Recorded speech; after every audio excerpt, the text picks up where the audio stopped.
All right, finally the moment that we have all been waiting for. Fresh pasta. So most of you, you've cooked dry pasta at home, but a lot of you haven't attempted fresh pasta. And I want to show you that it is not as daunting of a task as it may seem.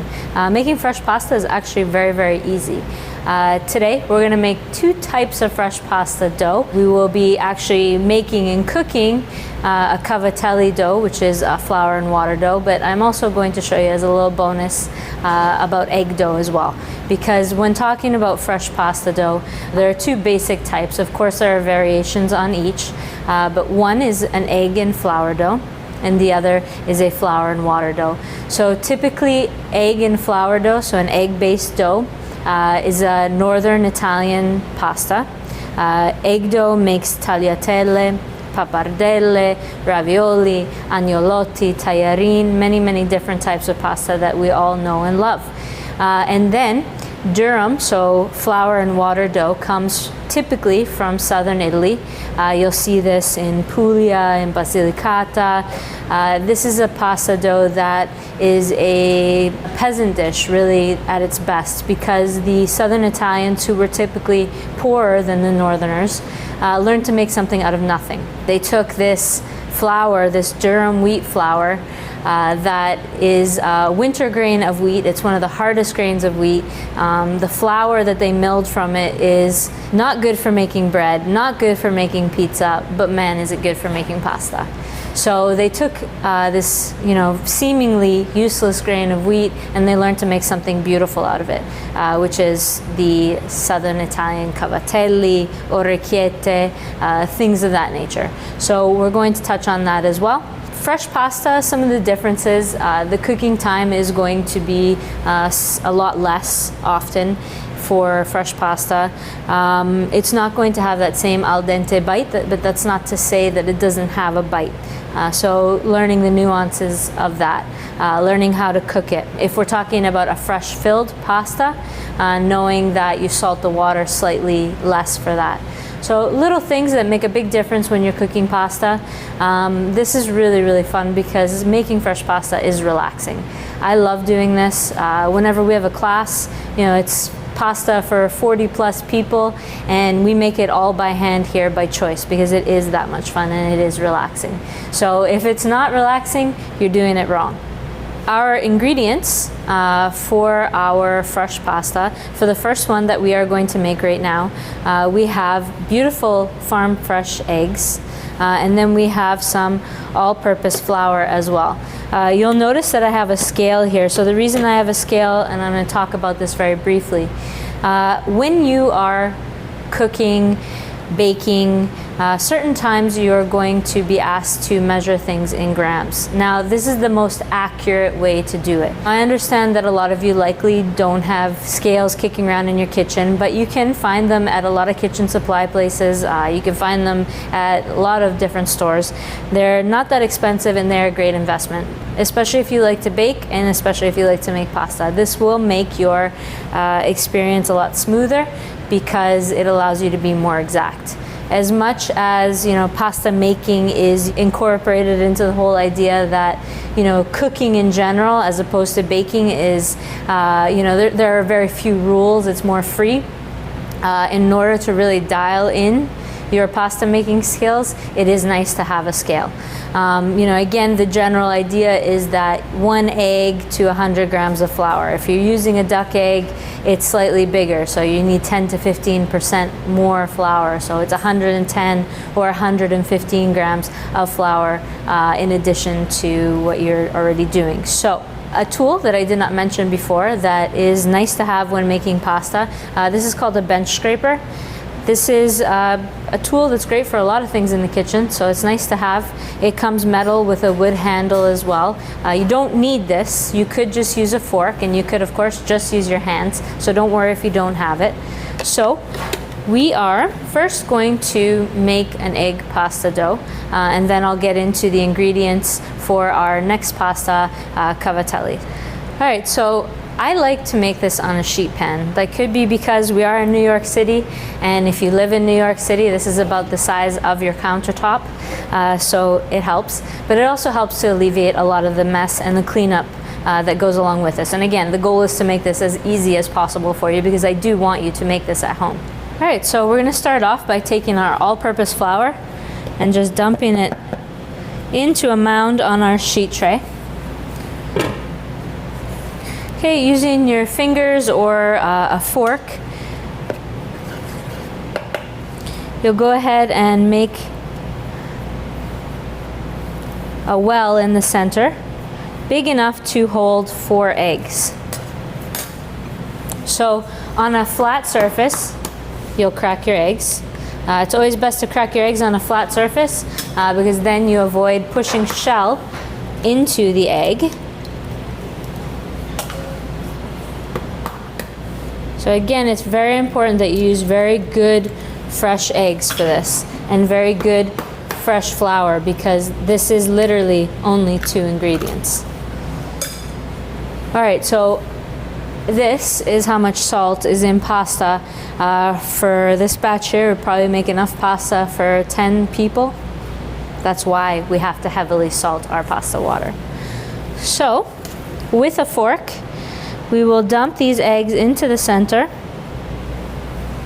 Okay, you take your fork, just give the egg yolks a little pop, and then you will kind of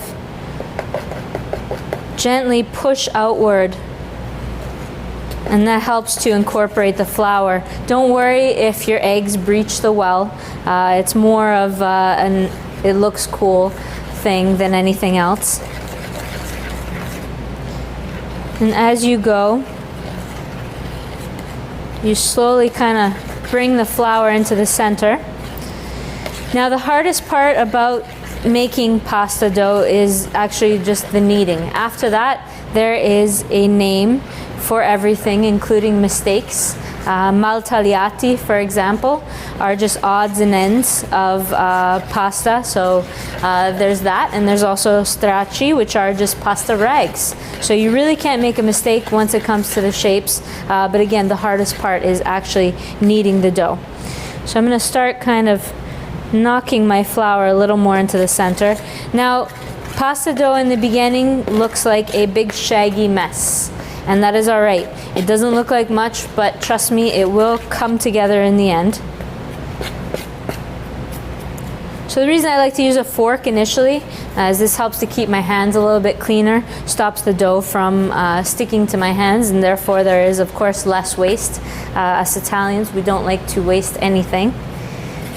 And this is the point here where I do like to use a bench scraper. Again, you could use your hands, you could keep using the fork, but this is a little more efficient. So I'll use my bench scraper again, not wasting anything. And what I like to do is kind of use it to help cut the flour into the eggs. And this will make the job of kneading the dough a lot easier. Kneading the dough does take a little bit of patience. Depending on how hard you knead, it could take, and also how big the batch is, it could take 5 to 7 minutes to knead your dough. But this is a very important part, and it is a therapeutic part of making the pasta. And the reason that it is important is because this stage helps to develop the glutens, which I'll get into in a second. So at this point, you can see it's a big kind of shaggy mess. I am ready to use my hands, so I will begin kind of bringing the dough together a little more using my hands.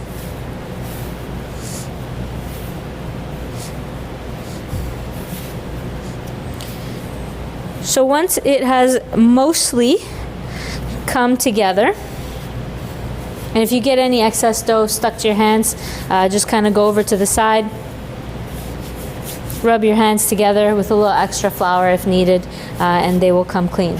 So I'm going to take this dough now, and I'm going to go ahead and start working with it on the board. If you want to pick up all these scraps, and be a true Italian and not waste anything, feel free to do so. But otherwise, at this stage, we've gathered up most of it, and we can start kneading on the board.